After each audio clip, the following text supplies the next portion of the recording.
अस्सलामुअलैकुम नाज़रीन, प्रोग्राम आपकी आवाज़। आज एक सोशल मीडिया से मुझे वीडियो मिली, ऑडियो सुनाएंगे।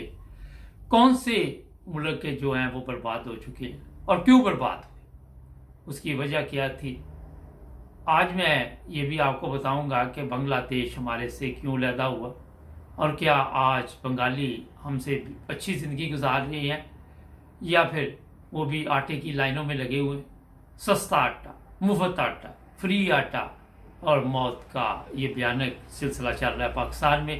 पहले ये एक ऑडियो सुनते हैं, फिर बात करते हैं।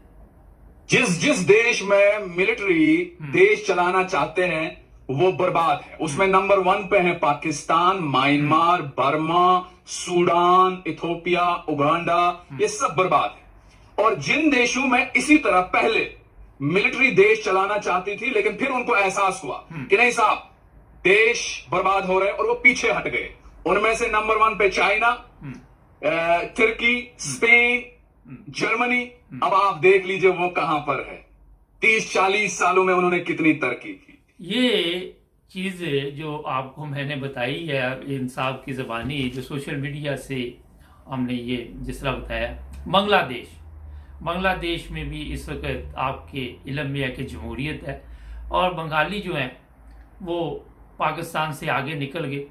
आप यूरोप की किसी मार्केट में चले जाएं, आपको मेड इन बांग्लादेश चीज़ें मिलेंगी। ये मैं इसलिए आपको बता रहा हूँ कि हमारे पाकिस्तान में आटा नहीं मिल रहा। आप सोच नहीं सकते कि इतनी खौफनाक और दर्दनाक लोगों की दास्तान है आटा लेने के लिए कि आपकी आंखों में आंसू आ जाएंगे। अगर आपके कोई थोड़ा सा भी ज़मीर जिंदा हुआ या आपके अंदर इंसानियत जिंदा हुई तो आप उनकी बातें सुनकर मेरा नहीं ख्याल कि अफसोस के अलावा कुछ कर सके। और अवाम बेबस, अवाम को आटे की लाइनों में लगाया, अवाम को परेशानी की ज़िंदगी में डालकर ये लोग वो हरामखोरी कर रहे हैं ताकि लोगों की नज़र न जाए।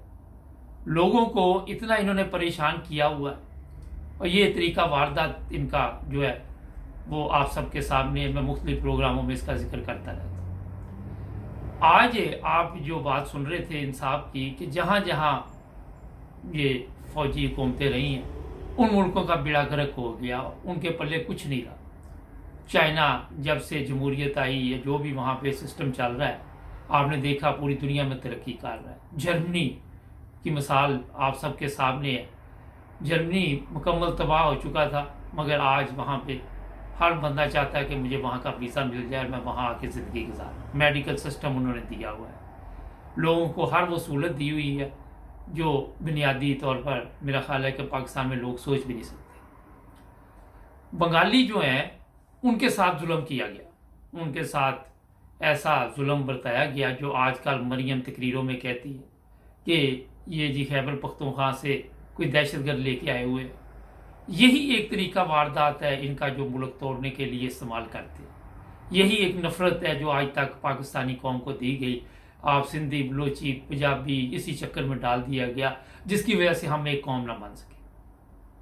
हमारे हुक्मरान जो चाहे वो मिलिट्री के थे या सियासतदान थे, उन्होंने सिर्फ अपने हालात बेहतर करने के लिए पूरे मुल्क का बेड़ा गर्क किया। अगर आप पाकिस्तान की जो फ़ौज है उनके खराजात देखें, बजट का ज़्यादा हिस्सा उन पर खर्च होता है और आज तक सवाए वो अपने मुल्क के अवाम पर जुल्म करने के कुछ नहीं कर सके। कुछ आपको नज़र नहीं आएगा। ये हमारी अवाम को बेवकूफ़ बनाने के लिए ऐसा तरीका इन्होंने इस्तेमाल किया हुआ है। आज तक हम कश्मीर की बात करते हैं, कश्मीर के नाम पे ना पाकिस्तान में सुकून है। हिंदुस्तान तो हमसे काफ़ी आगे निकल चुका है, ज़ाहिर है वो पूरी दुनिया में एक जमहूरी मुल्क है और जाना जाता है और पूरी दुनिया में उसके लोग आपको मिलेंगे। इन लोगों ने आज तक कश्मीर का मसला लोगों की तवज्जो उस तरफ डाली मगर आज तक हम अपने मसले हल नहीं कर सके। हम पंजाब का मसला हल नहीं कर सके, हम सिंध का मसला हल नहीं कर सके। जब तक हम अपने अंदर ये एक चीज़ पैदा नहीं करेंगे कि हम एक कौम है, फिर हम किस तरह कश्मीर की बात कर सकते हैं। जो हालात पाकिस्तान में इस वक्त बने हुए हैं, दो चीज़ें बड़ी अहम चल रही है और सब कुछ ये ऊपर से चीफ ऑफ आर्मी स्टाफ के कहने पर अरसा दराज से चल रहा है। फ़ौज की मदाखलत है, कहीं पे जनरल फैसल है वो लोगों के साथ जुल्म ज़्यादती करता है, कहीं पे कोई, और ऐसे लोगों को जो फ़ौज में अच्छी बात करते हैं उन्हें हटा दिया जाता है, उनको किसी ना किसी तरीके के साथ अंडर प्रेशर करके या तो वो खुद ही पेंशन पे चले जाते हैं या फिर और कोई तरीका वारदात उन पर कोई केस डाल दिया जाता है। आज भी जो फैसले हमारे हो रहे हैं वो पार्लियामेंट में नहीं होते, वो हमारे होते हैं जहाँ पे चंद जो ये आपकी मिलिट्री के ऑफिसर बैठे हुए हैं जो अल्लाह की आदत जिसे हम कहते हैं, उनके बगैर पाकिस्तान नहीं चल सकता, और वो पाकिस्तान को आज़ाद नहीं करना चाहते। ये है सबसे बड़ा मसला। लोगों में शऊर तो आ रहा है मगर खौफ की अभी भी फजा बहुत ज़्यादा है। पाकिस्तान के लोग डरते हैं और ये सोचते हैं कि हमें अंदर दे देंगे, बच्चे मर जाएंगे, भूख से मर जाएंगे। मरना तो वैसे भी है, लाइनों में लग के मरना है, या आपके इल्म में कि जिस तरह वहाँ पे पाकिस्तान में सिस्टम चल रहा है, अगर एक पार्टी आके एक मेडिकल कार्ड फ्री करती गरीबों के लिए, दूसरी फौरी तौर पर उसे ख़त्म करती। वजह यही होती है कि गरीब को होश ना आए, गरीब जिल्लत और रसवाई के साथ इस मुल्क में चलता रहे। यही वजह है कि लोग पाकिस्तान छोड़ने पर मजबूर हो रहे हैं। बेशुमार लोग पाकिस्तान छोड़कर दूसरे मुल्क में जा रहे हैं। नाज़रीन, जब तक आपके मुल्क में हकीकी जमहूरियत नहीं होगी, और जमहूरी पार्टियां भी नहीं हमारे वहाँ पे तो वरासत में मिलती हैं पार्टियाँ। जब आपकी पार्टियों में जमहूरियत नहीं है, ये वो बिलावल सरबराह बन गया, मरियम बन गई, फिर मरियम का बेटा बन गया, फिर कभी मरियम का बाप बन गया, कभी उसका कोई बन गया, उस वक्त तक आप जमहूरी मुल्क कैसे बन सकते हैं? आपके अंदर किस तरह जमहूरियत आ सकती है? ये चोर और हरामखोर आपको आज़ाद नहीं करना चाहते, क्योंकि अगर ये आपको आज़ाद कर देंगे तो ये कहाँ से खाएंगे। मगर आहिस्ता आहिस्ता हालात तब्दील हो रहे, इन पे इंटरनेशनल लेवल पे भी इत्मीनान नहीं किया जा रहा, इनको इंटरनेशनल लेवल पे अच्छा नहीं समझा जा रहा। और जब इंटरनेशनल लेवल पे इन लोगों की इज्जत नहीं होगी, ये अब आप पे हुकूमत तो करेंगे मगर मुल्क पहले बेकारी है और बेकारी होता जाएगा, फिर आहिस्ता आहिस्ता जिस तरह क्राइम में इजाफा होता है इसमें इजाफा होगा।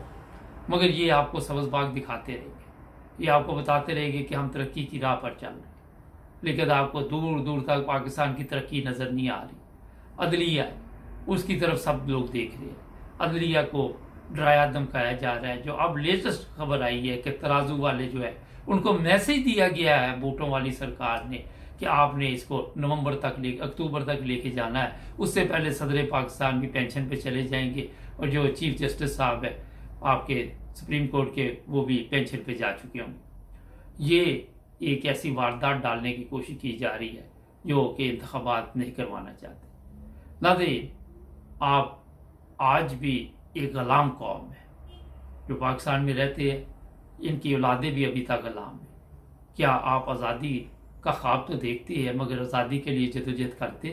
क्या आप इन हरामखोरों के जो इन्होंने आपके दिमागी तौर पर आपको कैच किया हुआ है, अभी भी देख ले कि मैं हैरान हूँ। एक साहब यूरोप से गए, उनको इस्तकबाल ऐसे किया जा रहा है, यहाँ मेरा ख्याल है कि कोई उसको पूछता नहीं था। ये हालत में देख कर मुझे अफसोस होता है। मैं नाम नहीं लेना चाहता क्योंकि ज़रूरत नहीं है नाम की, आप जब देखेंगे सोशल मीडिया पर तो आपको नज़र आ जाएगा। तो ये जो हालत बनी हुई है पाकिस्तान की कौम की, इससे अभी तक आज़ादी दूर दूर तक नज़र नहीं आ रही। जब तक आपके मुल्क में फ़ौज फैसले करेगी, फ़ौज सरहदों की हिफाजत नहीं करेगी, आप मुझे बताइए ना तो आप कश्मीर ले सकते हैं और ना पाकिस्तान में अमन कायम कर सकते। मेरा ख्याल है कि आपको जो मैं समझाना चाहता हूँ वो आप समझ चुके। गौर आपने करना है, फिक्र आपने करनी है। आपकी तकदीर कोई बाहर से आकर नहीं बदलेगा, कौमों की तकदीर कौम के अंदर से लोग जो है वो बदलते हैं। इमरान खान की जो हालत इन्होंने कर दी है, उस पर इतने केस डाल दिए, गरीबों को ऑटो की लाइन में लगा दिया, इमरान खान को अदालतों की लाइन में लगा दिया। ये है इनका तरीका वार, और इससे क्या मुल्क का फ़ायदा हो रहा है? कोई फ़ायदा आपको नज़र नहीं आ रहा। अभी आगे आगे देखिए होता है क्या। अभी तो पार्टी शुरू हुई है। हमारे चैनल को सब्सक्राइब करें, जुड़े रहे हमारे साथ ताकि और भी प्रोग्राम देखते रहें।